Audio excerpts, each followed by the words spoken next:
প্রিয় উপস্থিতি, খুব মনোযোগ দিবেন। হযরতে বাইজিদ বুস্তামি রাহমাতুল্লাহ আলাইহি চিন্তা করলেন, আমার প্রতিবেশী মাজুসি, মিথ্যা ধর্মের উপরে লোকটা মারা যাবে না। না, চলে গেলেন। তার নাম ছিল শামাউন। শামাউনের কাছে যা বললেন, শামাউন রে, 40টা বছর ধরে তুমি মিথ্যা ধর্মের উপরে প্রতিষ্ঠিত থেকে 40 বছর ধরে তুমি আগুনের পূজা করতেছো। হে শামাউন, 40 বছর ধরে তুমি আগুনের পূজা করো। শামাউন, তোমাকে সুযোগ দিলাম। শামাউন, তুমি আমার ধর্মে দীক্ষা নাও, মুসলমান হয়ে যাও, কালেমা পড়ো, এক আল্লাহতে বিশ্বাসী হয়ে যাও। শামাউন ডাক দে বলল, বাইজিদ, 40টা বছর আমি আগুনের পূজা করলাম, শুধু পূজা করি নাই, আমি আগুনের পূজাছি, পূজারি মাজুসি ধর্মের প্রধান। আমি ধর্মের ধর্মগুরু, তুমি আমাকে তোমার ধর্মে দীক্ষা নিতে বলতেছ। এরে বাইজিদ, আমি কি করে বুঝবো তোমার ধর্ম সত্য আর আমার ধর্ম মিথ্যা?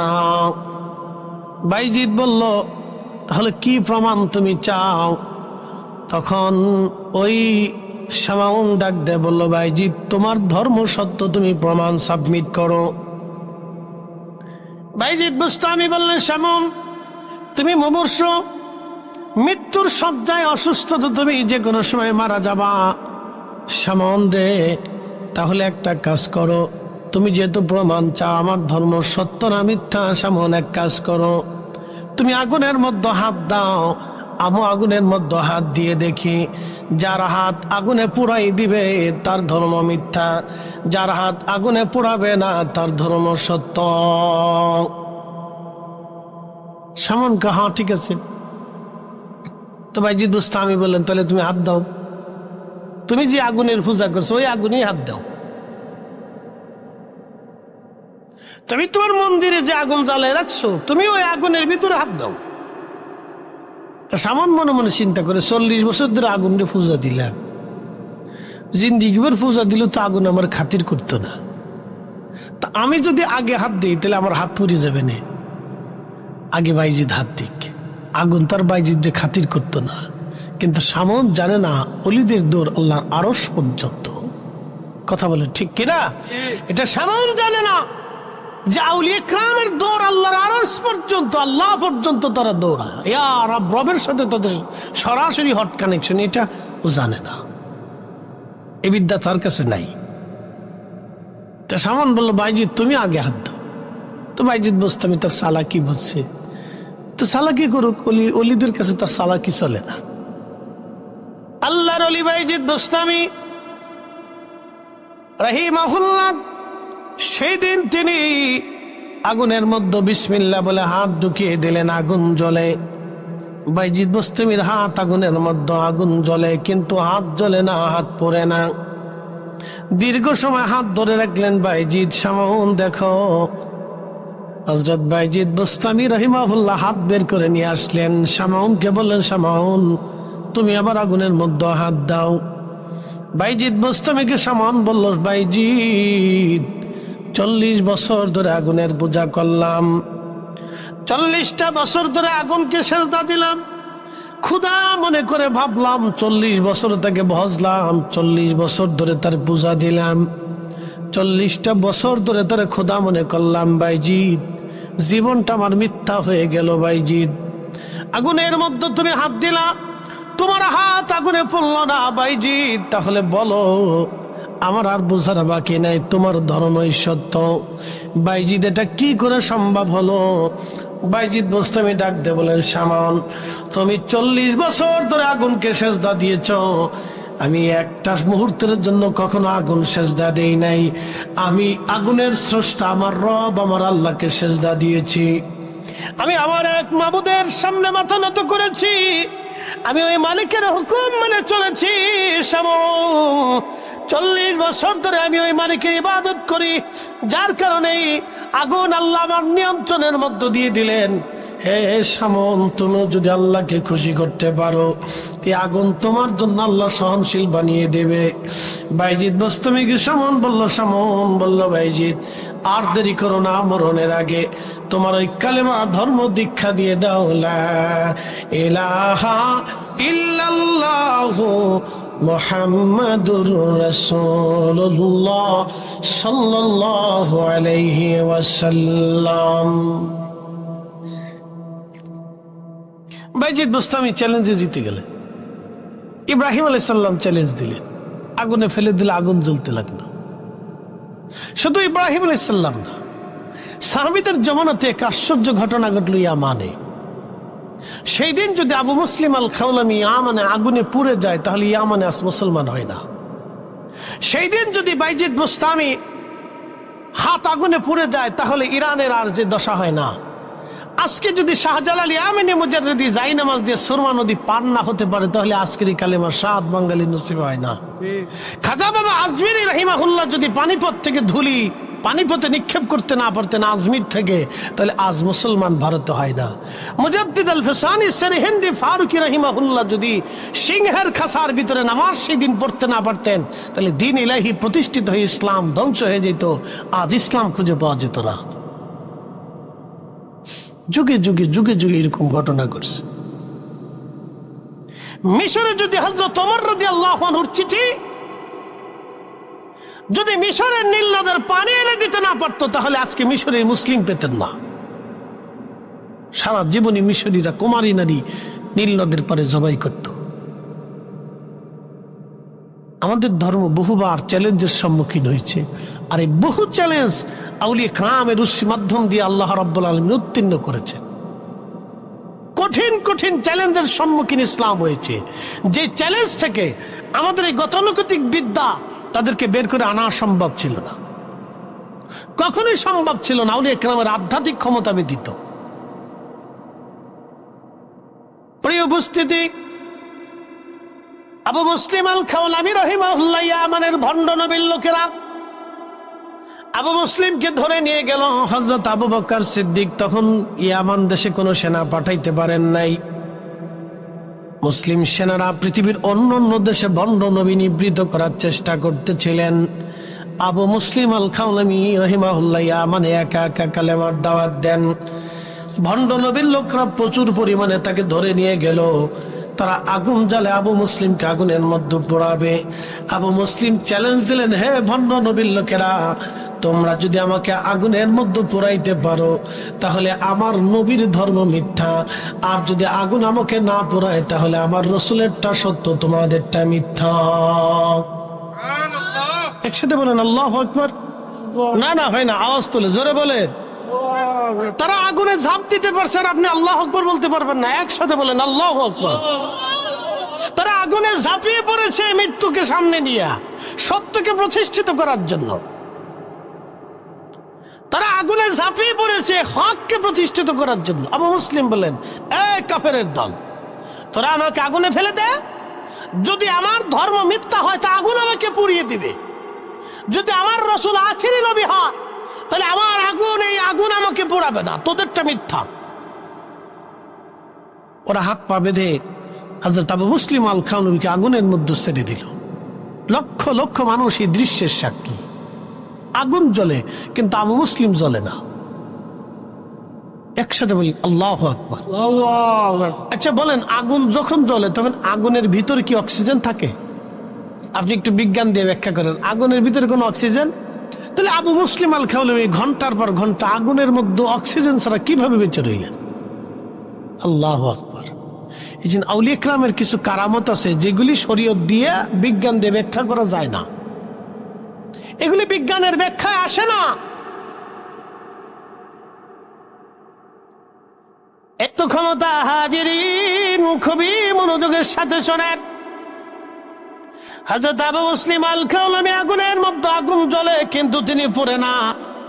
মদিনায় সংবাদ চলে আসলো আবু মুসলিম আগুনে পড়ে নাই। ইয়ামানের ভণ্ড নবী নিপাত গেল। সমস্ত মানুষ দোহরায় কালেমা পড়ল, হায় হায়, আমরা একটা মিথ্যার মধ্যে চলে গিয়েছিলাম, আল্লাহ আমরা হেফাজত করেছে। সেই দিন হাজার হাজার মানুষ তওবা করে ফিরে চলে আসলো। সেই দিন যদি আবু মুসলিম আল খাওলামি আগুনের মধ্যে পুড়ে যাইতেন, তাহলে আজ হয়তো ইসলাম আমরা ইয়ামানে এমন হতো না। মুসলমান, ইয়ামানের ইসলাম হয়তো ভিন্ন দিকেও চলে যেতে পারত, কিন্তু আমার রব, আমার আল্লাহ তাদেরকে হেফাজত করেছিলেন। আবু মুসলিম মদিনায় আসলেন, হযরত ওমর থেকে জড়িয়ে ধরে হালান সাহালান দিয়ে চুমা খেতে লাগলেন আর বললেন, আবু মুসলিম এই উম্মতের ইব্রাহিমের মতো, এই উম্মতের ইব্রাহিম, আবু মুসলিম এই উম্মতের ইব্রাহিম। হ্যাঁ, সিলেটবাসী খুব মনোযোগ দেবেন। যুগে যুগে ইসলাম চ্যালেঞ্জের সম্মুখীন হয়েছে, আর আমার রব মুসলিমদেরকে চ্যালেঞ্জ থেকে উত্তীর্ণ করেছেন। সবাই বলে আমার ধর্ম মিথ্যা, আমার ধর্ম হক, বাকি ধর্মগুলি মিথ্যা। আমাদেরকে ইসলাম শিখিয়ে দিল হাতে নাতে, হাতে কলমে প্রমাণ দিয়ে। আল্লাহ সাবমিট করে দিল, দেখো আমারটা সত্য, বাকি সব ধর্মগুলি মিথ্যা। এই কোরআন আল্লাহর ঐশী কালাম, আল্লাহর জবান নিঃসৃত কালাম, দুনিয়ার কোনো ব্যক্তি, কোনো মানব রচিত কালাম না। এটা সরাসরি আমার রব আমার নবীর কালবে পাঠিয়েছেন। একসাথে বলবেন আল্লাহু আকবার। আল্লাহ, আরো জোরে। আমি একটা সূত্র আপনাদেরকে দিতেছি। এই কোরআন কার কালাম? কে বলেছে? কি করে জানেন এটা আল্লাহর কালাম? বলেন। এই যে একজন উত্তর দিছে, আল্লাহ রসুল বলছেন এটা আল্লাহর কালাম, এই জন্য আমরা জানি এটা আল্লাহর কালাম। সূত্র সহজ, একেবারে পানির মতো পরিষ্কার। আপনি কি করে জানেন এটা আল্লাহর কালাম? প্রমাণ দেন। আপনি কি করে জানেন এটা আল্লাহর কালাম? আপনি প্রমাণ দেন। আমাদের প্রমাণ, আমাদের রাসূল বলেছেন আলিফ লাম মিম আল্লাহর কালাম, আমরা বিশ্বাস করছি আল্লাহর কালাম। কথা ঠিক কিনা? আমার রাসূল বলেছেন যালিকাল কিতাবু লা রাইবা ফীহি হুদাল লিল মুত্তাকিন, এটা আল্লাহর কালাম। সাহাবায়ে কেরাম বলেছেন লা শাক্কা লা রাইবা, এটা আল্লাহর কালাম। আমার রাসূল বলেছেন বুনিয়াল ইসলাম আলা খামসিন শাহাদাতি আল্লাহ ইলাহা ইল্লাল্লাহ ওয়া আশহাদু আন্না মুহাম্মাদান আবদুহু ওয়া রাসূলুহু ওয়া ইকামিস সালাহ ওয়া ইতাইজ যাকাত ওয়াল হজ্জ ওয়া সাওমি রমাদান, এটা আমি রাসূলের কালাম। সব সাহাবীরা কয় এটা আপনার কালাম। আবার রাসূল আল্লাহর নবী বললেন, আল্লাহ কোরআনে বলছেন তোমরা আকিমুস সালাতা ওয়া আতুজ যাকাত, এটা আল্লাহর কালাম। তোমরা সালাত প্রতিষ্ঠিত করো, যাকাত দাও, এটা আল্লাহর কালাম। সাহাবায়ে কেরাম কয় এটা আল্লাহর কালাম। এর সাথে বলবেন না মারহাবা। রাসূল যেটা বলছে এটা আমার কালাম, সাহাবীরা কয় এটা আপনার কালাম। রাসূল বলছেন এটা আল্লাহর কালাম, সাহাবীরা কয় এটা আল্লাহর কালাম। বুঝতে পারছেন? এই জন্যই কোরআন আল্লাহ জানিয়ে দিলেন আতিউল্লাহ, আল্লাহর ইত্তেবা করো, ওয়া আতিউর রাসূল, আমার রাসূলের ইত্তেবা করো। এই কোরআনে আল্লাহ আবার বলে দিলেন মাইয়াতির রাসূলা ফাকাদ আতা আল্লাহ, আমার নবীর ইত্তেবা হইলেই আমি আল্লাহর ইত্তেবা হয়ে যাবে। একসাথে বলবেন আল্লাহু আকবার। নবী মানো। এই জন্য আমরা সুন্নিরা বিশ্বাস করি নবী পাইলে আল্লাহ পাওয়া হয়, নবী মানলে আল্লাহ মানা হয়, রসুলকে খুশি করলে আল্লাহ খুশি করা হয়। আমরা সুন্নিদের ধারণা বিশ্বাস হচ্ছে রসুলকে খুশি করতে বলে আল্লাহকে খুশি করা হয়, নবী পাইলে আল্লাহ পাওয়া হয়ে যায়। এই জন্য আমরা আকাবির যারা ছিলেন তারা সারা জীবন রসুলের গোলামি করে গেছেন। এই জন্য আল্লামা ইকবাল রহিমাহুল্লাহ জবাবে শিকওয়াতে লিখে দিয়েছেন, কে ওয়াফা তুনে মোহাম্মদ সে तू हम तेरे है ये जात जी किया लौह कदम तेरे है।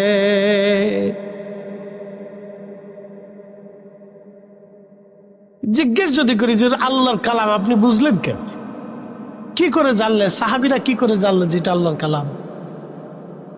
সাহাবীরা জানছে যে রাসূল বলছেন এটা কালাম, এটা কালাম।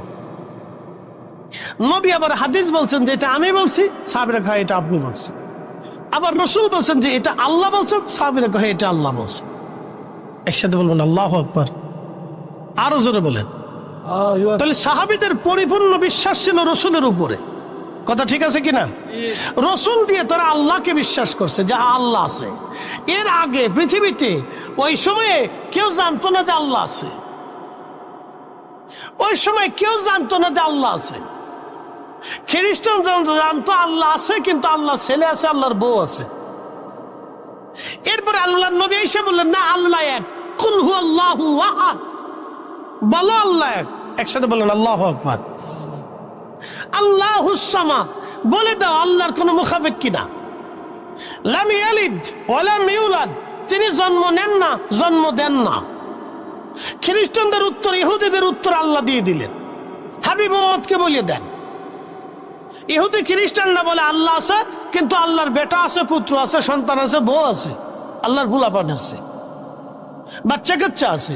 আপনি নবী বলে দেন আল্লাহর কোনো বাচ্চা কাচ্চা নেই, বাবা মা নেই, জন্ম নেয় না, জন্ম দেয় না। আল্লাহ কারো মুখাপেক্ষ কিনা। আল্লাহর সন্তানের দরকার নেই, স্ত্রীর দরকার নেই। আল্লাহর কাম, ক্রোধ, লোভ, মোহ, হিংসা, কামনা, বাসনা সব নেগেটিভ থেকে আল্লাহ মুক্ত। সব পাপ, পঙ্কিলতা, পোষা গান্দা, আন্দা পোশাক থেকে আল্লাহ মুক্ত। আল্লাহ পুত পবিত্র, আল্লাহ সুবহানাহু ওয়া তাআলা, আল্লাহ সুবহান, আল্লাহ পাক, আল্লাহ পাক, আল্লাহ পাক। একসাথে বলেন আল্লাহু আকবার। আল্লাহ শুরু নাই, শেষ নাই, দৈর্ঘ্য নাই, প্রস্থ নাই, ব্যাস নাই, ব্যাসার্ধ নাই, ওজন নাই, জায়গা নাই, দখল নাই, কিচ্ছু নেই। আল্লাহর অতীত নেই, বর্তমান, ভবিষ্যৎ কিছু নেই। কাল থেকে, আধার থেকে, আলো থেকে, সব কিছু থেকে আল্লাহ মুক্ত। উনি আল্লাহ। এই কথাগুলো আমরা বলিনি, আল্লাহ রসুল শিখেছে, আমরা বলতেছি। কোথায় পাইতেন? রসুল বলে দিয়ে গেছেন, তাই আমরা পাইছি। নবী না বললে আমরা পেতাম না।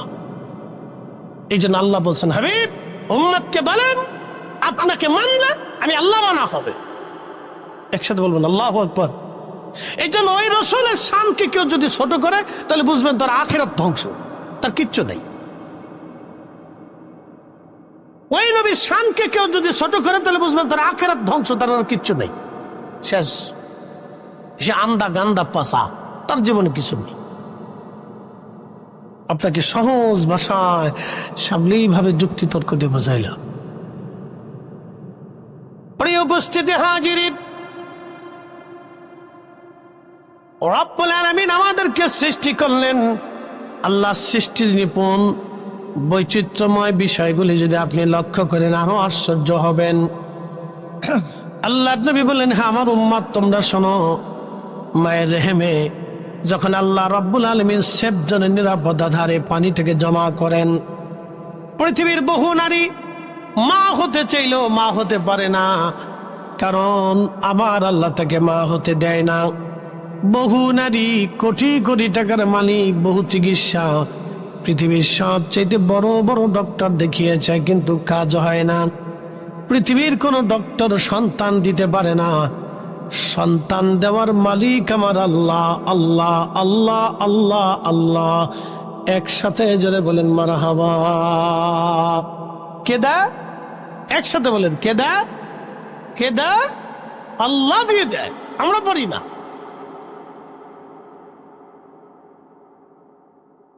সেবজনের ভিতরে পানি জমা হলো 40 দিন, রক্তপিণ্ড খুলেন আমার আল্লাহ। এরপরে আমার রব আমার আল্লাহ ওই পানিটাকে আরো 40 দিন ওই রক্তপিণ্ডটাকে আমার আল্লাহ রিফাইন করেন। রিফাইন করতে করতে করতে করতে আরো 40 দিন পার হলো, গোস্তের টুকরা হয়ে গেল।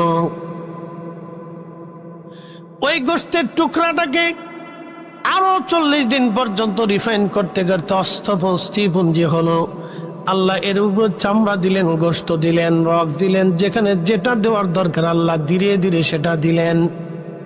মায়ের রেহেমের মধ্যে ধীরে ধীরে ধীরে ধীরে আল্লাহ দিলেন। 120 দিনের মাথায় যখন 120 দিন হয়, তখন 120 দিনের সময় আমার আল্লাহ রূহ নামক ইঞ্জিনটা আমাদের বডির মধ্যে আল্লাহ জিব্রাইলকে দিয়া ফুকাইয়ে দেন। আরো জোরে বলেন আল্লাহু আকবার। আল্লাহ তার ফেরেশতা দিয়ে আমাদের এই বডির ভিতরে আল্লাহ রূহ নামক ইঞ্জিনটা দিয়ে দেন। এই জন্য বডির সাথে আল্লাহর কোনো বক্তব্য নাই, বডির সাথে আল্লাহর কোনো হিসাব কিতাব নাই। আল্লাহ হিসাব নিবে রূহের সাথে। এই জন্য আল্লাহ ডাক দানিয়া আজ্ঞাতুহান নাফসুল মুতমাইন্না তুরজিই ইলা রাব্বিকা রাদিয়াতাম মারদিয়া। হে নফসে মুতমাইন্না, প্রশান্ত আত্মা, তুমি আমি আল্লাহর হুকুম মেনে মেনে চলছো, আমার কোরআনের হালালকে হালাল মেনেছ, কোরআনের হারামকে হারাম মেনেছ, কোরআনের আইনকে নিজের জীবনে আইন মেনেছ, আমার রসুলের সুন্নাহ আদর্শকে নিজের জীবনে বাস্তবায়ন করেছ। হে নফসে মুতমাইন্না, আসো প্রশান্ত আত্মা, আমি তোমার উপরে খুশি। ইরজিই, ফিরে আসো তুমি। আল্লাহু আকবার। কি করো? তুমি ফিরে চলে আসো। ইরজিই, আসো। ইলা রাব্বিকা রাদিয়াতাম মারদিয়া, আমি খুশি, আমি তোমার দুনিয়াতে পাঠাইছিলাম, তুমি আমার আইনগুলি মানছো, আসো আসো, তুমি চলে আসো। তখন এই দেখবেন আল্লাহর পেয়ারা মেহবুব বান্দারা, বুজুর্গরা যখন ইন্তেকাল করে, তখন সে নিজেও বুঝতে পারে না কখন মারা যাচ্ছে। মায়ের কোলে মা যেমন বাচ্চাকে দুলিয়ে দুলিয়ে আমাদেরকে ঘুম পাড়িয়েছে, ঠিক ওই রকম আপনি ঘুমিয়ে পড়বেন, আর কপাল থেকে তখন ঘাম আসতে থাকবে। বুজুর্গ ইন্তেকালের পরে তার নিদর্শন দেখবেন, কপাল থেকে ঘাম আসতে থাকবে। বুঝে যাওয়াটা জরুরি। আল্লাহর বডির সাথে কোনো বক্তব্য নেই, এই বডির সাথে স্ট্রাকচারের সাথে এটা কোনো বক্তব্য আল্লাহ। আল্লাহর বক্তব্য হচ্ছে ইঞ্জিনের সাথে। তোমাকে পাঠিয়েছিলাম, তোমাকে পাঠিয়েছি, ইরজিই, ফিরে আসো, ইলা রাব্বিকা রাদিয়াতাম মারদিয়া, তুমি আমি আল্লাহর দেওয়া আইন বিধানগুলি মানছো, কষ্ট করছো, ক্ষুধার্ত থাকছো কিন্তু হারাম খাও নাই, তুমি না খেয়ে থাকছো কিন্তু হালাল ছাড়ো নাই, তুমি সারা রমজানে রোজা রাখছো দিনের ভাগে কিন্তু তুমি খাও নাই, তুমি খোদার যন্ত্রণায় তৃষ্ণায় কষ্ট হয়েছে। এ বান্দা, তুমি রাত জেগে ইবাদত করছো, আমাকে সেজদা দিয়েছো, আসো। তুমি গীবত, শেখে, তহমত, ফাহিশা কাজ, দুনিয়াবি কুকর্ম অকর্ম থেকে তুমি দূরে থেকে আমি আল্লাহকে খুশি করছো, আসো। ইলা রাব্বিকা রাদিয়াতাম মারদিয়া, তুমি আমার সন্তুষ্টির দিকে আসো, আমি তোমার উপর খুশি হয়ে গেছি, আসো আসো। ফাদখুলি ফি ইবাদি ওয়াদখুলি জান্নাতি, তুমি আসো আমার ইবাদত গুজার বান্দাগুলি যে জান্নাতের ভিতরে, তুমি চলে আসো, তোমাকে ওই জান্নাতে জায়গা করে দিই। আরো জোরে বলেন সুবহানাল্লাহ, সুবহানাল্লাহ। 120 দিনের মাথা মায়ের রেহেমে আল্লাহ আমরা পাঠাইছি। 120 দিনে, ঠিক 120 দিনে, একদিন আগেও না পরেও না, ঠিক 120 দিন আল্লাহ পাঠিয়েছে। 120 দিনে পাঠাই দিয়ে আল্লাহ লিখে দিয়েছে, জিবরাইল 4টে জিনিস আমার বান্দার জন্য তুমি লিখে দাও। 1 নম্বর, সে কতদিন পৃথিবীতে বেঁচে থাকবে, কত মাস, কত দিন, কত মিনিট, কত সেকেন্ড, তুমি এটা লিখে দাও। এই জন্য ওই নির্দিষ্ট তারিখ আসার পরে আমাদের মৃত্যু হবে, আগে হবে না, পরে হবে না। একসাথে বলেন আল্লাহু আকবার। লেখছে কে? আল্লাহ। জোরে বলেন, কে লেখছে? আল্লাহ। নির্দিষ্ট টাইম লেখা হয়ে গেছে। জিবরাইল, আমার বান্দার জন্য 4টে জিনিস তুমি লেখো, 4টে জিনিস আমার বান্দার জন্য তুমি লেখো। আমি আল্লাহ কবে তাকে পাঠাইলাম? আমি তো তাকে পাঠিয়েছি, কিন্তু সে আমার কাছে ফিরে চলে আসবে। যেই দিনটা চলে আসবে সেই দিনটা নির্দিষ্ট করে দিয়ে দিলাম, অমুক দিন এতটা বছর, 65 বছর 5 মাস 6 দিন, এত মিনিট, এত সেকেন্ডে আমার বান্দা আমার কাছে ফিরে আসবে। এতটা টাইম আমি আমার বান্দার জন্য বরাদ্দ করলাম। কারো 40 বছরও বরাদ্দ হলো, কারো 60 বছর বরাদ্দ হলো, কারো 80 বছর বরাদ্দ হলো, কারো 100 বছর বরাদ্দ হলো, কারো 10 মাস বরাদ্দ হলো, কেউ 10 দিন বরাদ্দ হলো, কারো 10 মিনিট বরাদ্দ হলো। আহা, আল্লাহ আমাদের এখানে কিচ্ছু করেন। সন্তান পৃথিবীতে আসে 10 মিনিট পরে মরে যায়, আল্লাহ তার জন্য ওই 10টা মিনিট বরাদ্দ, আমার বান্দার জন্য 10টা মিনিট বরাদ্দ করে দাও। আমরা এখানে অসহায়, পৃথিবীর সব অসহায়। মার্কিন president, Russian president, Chinese president, পৃথিবীর বড় গোয়েন্দা সংস্থা, বিরাট বড় সেনাপ্রধান, ফিল্ড মার্শাল, পারমাণবিক বিজ্ঞানী, চিকিৎসা বিজ্ঞানী, অর্থনীতিবিদ, রসায়নবিদ, পদার্থবিদ, মহাকাশ বিজ্ঞানী, পৃথিবীর সব জ্ঞান বিজ্ঞান এখানে মুক্ত উপরে পড়ে আছে, কিচ্ছু করার নাই। আমরা আল্লাহর কাছে অসহায়, আল্লাহর কাছে আমরা অসহায়, আমরা আল্লাহর কাছে কিচ্ছু করার নেই, আমাদের কারো কিছু করার নেই। আল্লাহ 10 দিন 10 দিন, 11 দিন 11 দিন, 10 মাস 10 মাস, 10 বছর 10 বছর, 100 বছর 100 বছর, আল্লাহর বরাদ্দ, কিচ্ছু করার। আমরা আল্লাহর কাছে অসহায়। আমরা মাঝে মধ্যে দুনিয়াতে নিজেকে অনেক বড়ত্ব, অনেক কিছু সেই কিছু মনে করি। শয়তান আমাদেরকে ধোঁকা দিয়ে দিয়ে দিয়ে দিয়ে ওদিকে নিয়ে চলে যায়। আমাদের কিচ্ছু নাই, সব ওনার নিয়ন্ত্রণে। কি আল্লাহর সৃষ্টির বিচিত্র! আল্লাহর আপনি লক্ষ্য করলে চিন্তা এগুলো ফিকির করতে হয়, চিন্তা করতে হয়। এগুলি মাঝে মধ্যে আমাদের চিন্তা করা উচিত। আমরা মানুষ হিসেবে আল্লাহ আমাদের পাঠাইছি, কি জন্য পাঠাই, কেন পাঠাইলো, কেন আসলাম, আমরা কেন মানুষ হলাম? আল্লাহ ভিন্ন কোনো জাতি করে পাঠাইতে পারতে, আমরা আল্লাহ মানুষ করে বানাইছেন। কেন পাঠাইছেন? এই নফসের সাথে আল্লাহর কথা হবে, রুহের সাথে আল্লাহর কথা, বুড়ির সাথে আল্লাহর কোনো বক্তব্য নাই। আল্লাহ বলবে, তোকে পাঠিয়েছিলাম, কি করেছিস বল, তুই কি করেছিস?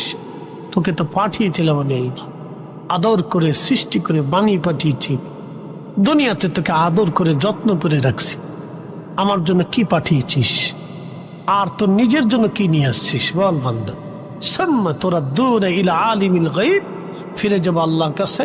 ফায়ুনাব্বিউকুম বিমা কুনতুম তা'মালুন, আমাদেরকে আল্লাহ দেখান কি করেছ, নামাজ, রোজা, জিকির, ফিকির, হজ, হালাল, হারাম, কি করেছো তুমি? আল্লাহ সব সেই দিন পুঙ্খানুপুঙ্খ রূপে আমলনামা একটার পর একটার পর একটার পর একটার পর আল্লাহ দেখাই দেবে, দেখো তুমি এটা এটা এটা করছো।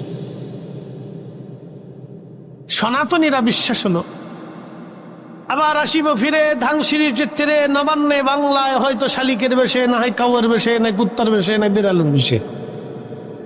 তাদের বিশ্বাস যে আমরা আবার ভগবান আমাদেরকে পৃথিবীতে পাঠাবে, কিন্তু আমাদের বিশ্বাসে আর ফিরে আসার কোন সুযোগ।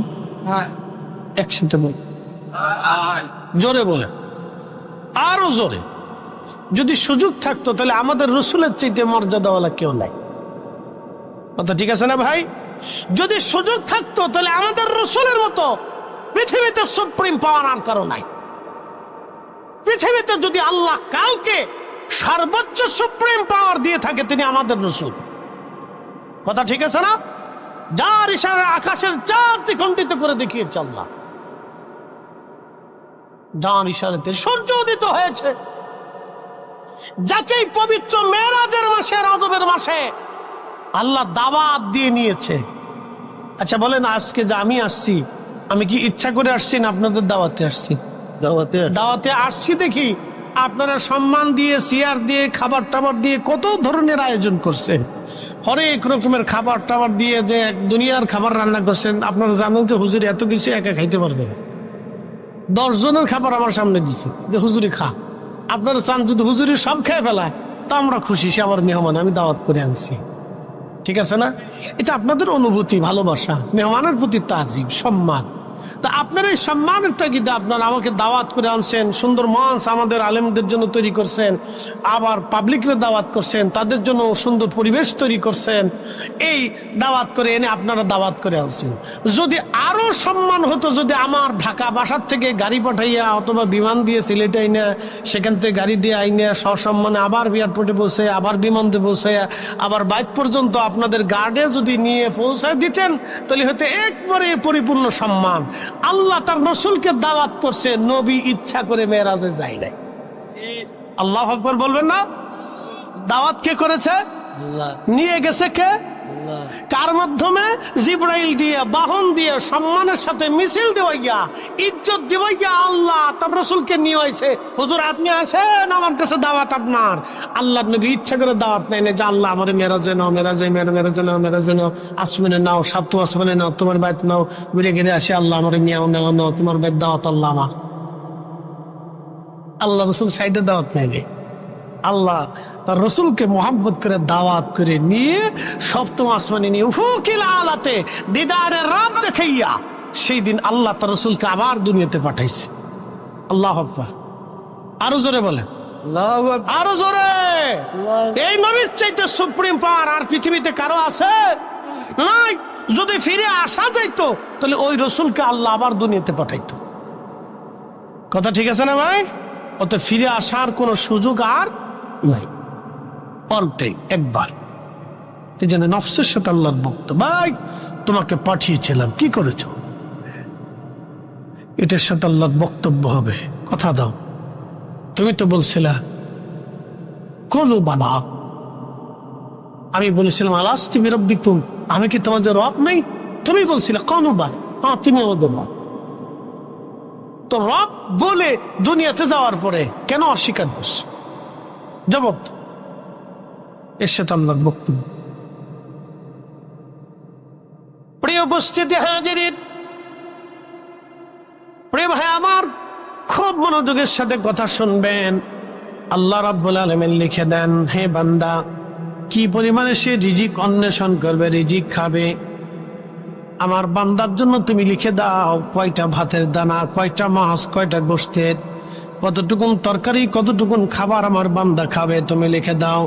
আপনার ব্যাংকে হাজার হাজার কোটি টাকা থাকবে, কিন্তু আপনি খেতে পারবেন না, কারণ আল্লাহর বাজেটে খাবার নাই। এই জন্য যারা সরকারি টাকা চুরি করে বিদেশে বাড়ি বানায়, এদের মতো বলদ পৃথিবীতে আর একটাও নাই। কি কথা কন না কেন? যারা জনগণের টাকা মাইনে দিয়ে বেগম করে বাড়ি বানায়, সুইজারল্যান্ডের বিশ্ব ব্যাংক নাকি সুইস ব্যাংকে টাকা পাচার করে, এদের মতো বলদ পৃথিবীতে একটাও নাই। সে খেয়ে যেতে পারবে না। আল্লাহ যা খাইতে যতটুকুন লিখেছে ততটুকুনি খেতে পারবে, এর বেশি খেতে পারবে না। এক দানাও বেশি খেতে পারবে না, এর বলদ। এই জন্য দোয়াতে বলতে হয়, আল্লাহ তুমি আমরা উত্তম রিজিকের ব্যবস্থা করো।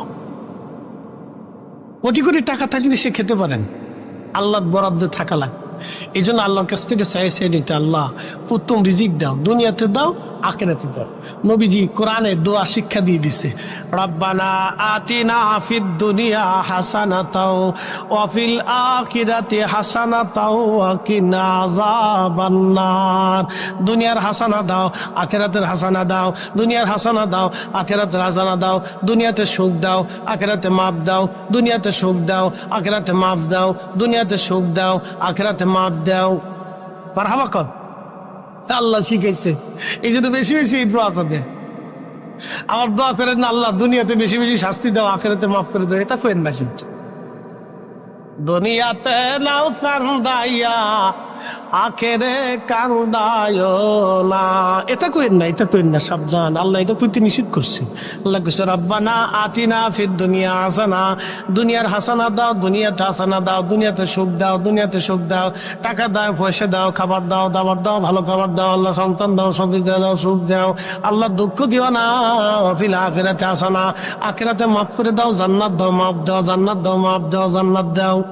মারহাবা কর। আল্লাহ যেটা শিখেছে আমরা এটা কম, উল্টাটা কর দরকার থাকে, উল্টা বলার দরকার নাই তো। আল্লাহ যেটা শিখেছে এটা কর, উল্টা বলার দরকার।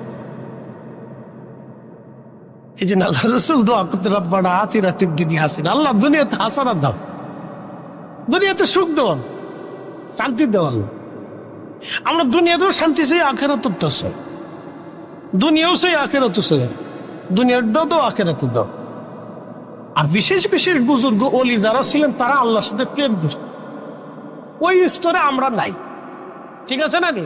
তারা আর আল্লাহর সাথে প্রেম ছিল আলাদা প্রেম, এটা একবারে তাকওয়ার সর্বোচ্চ স্তর। ওই স্তরে আমরা সবাই না। এই জন্য আমরা সবার লেগে আল্লাহ বলছে রব্বানা আতিনা ফিদ দুনিয়া হাসানা, দুনিয়া চাও, দুনিয়া চাও, দুনিয়াতে সুখ চাও। কোটি কোটি টাকা থাকলে সুখ হয় না। হাজার হাজার কোটি টাকার মালিক পোলা মদ খা, মদ টদ খেয়ে বাড়ি যায়, সে বাপরে কয় বিয়ে ভালো আসেননি। কি কথা কন না, কথা খারাপ করছি ভাই? আমার এলাকায় একজন কোটি কোটি টাকার মালিক হঠাৎ করে আঙ্গুল গুনে চলে গেছে, ইন্ডাস্ট্রি করলো। আম ফুলাই ফিটায়, মেয়ে ফিটায়, বউ ফিটায়, ফুলাই ফিটায়, মেয়ে ফিটায়, বউ ফিটায়, ফিটানি চোটে শেষ পর্যন্ত পোলাপাত ধুয়ে নিজে নিজে একা একা এখন বাসা নিয়ে বোমা, শান্তি নেই। তাহলে এই সুখের লাভ হলো কি? এই টাকার অর্থ কি হলো? ওর সেটা আমরাই ভালো আছি, সাধারণ মধ্যবিত্ত যাহা আছি, আল্লাহ যা আছে, বাচ্চা কাচ্চা সন্তান আদি নাতিপুত্র নিয়ে আমরা একসাথে খাইতে দিতে ঘুমায় সুখ শান্তিতে চলে যেতেছি। আলহামদুলিল্লাহ, জোরে বলেন আলহামদুলিল্লাহ। সুখ কার হাতে? আল্লাহর হাতে। আল্লাহ বলে দেয়, বান্দা জিবরাইল তুমি আমার এই বান্দার জন্য লিখে দাও সে কি পরিমাণে ইজ্জতওয়ালা হবে। 3 নম্বর। 4র্থ নম্বর, লিখে দাও সে জান্নাতি নাকি জাহান্নামী। এই দৃশ্যটা তো সবচেয়ে কঠিন। আল্লাহ রাসূল বলতেন, এ আমার উম্মতের জন্য দোয়া করো, রব্বানা লা তুজিগ কুলুবানা বা'দা ইয হাদাইতানা ওয়া হাব লানা মিন লাদুনকা রাহমাতান ইন্নাকা আনতাল ওয়াহ্হাব। আল্লাহ আমরারে তুমি হেদায়েতের রাস্তা দেখাইয়া গোমরা বানাই দিও না আল্লাহ। আল্লাহ আমরারে ঈমান দিছো, এই ঈমানের হালতে নিয়ে যাও আল্লাহ। আমরারে তোমরা যে ইয়াকিন দিছো, ইয়াকিনের হালতে নিয়ে যাও আল্লাহ। কত মানুষ আছে মুসলমান হওয়ার পরে কাফের হয়ে যায়, কতজন আমল আখলাক সুন্দর থাকার পরে শেষ জীবনে বেঈমান হয়ে কবরে চলে যায়। আল্লাহ তোমরা আমরা তুমি ঈমান বানাই দিও আল্লাহ। ربنا لا تزغ قلوبنا بعد إذ هديتنا وهب لنا من لدنك رحمة إنك أنت الوهاب।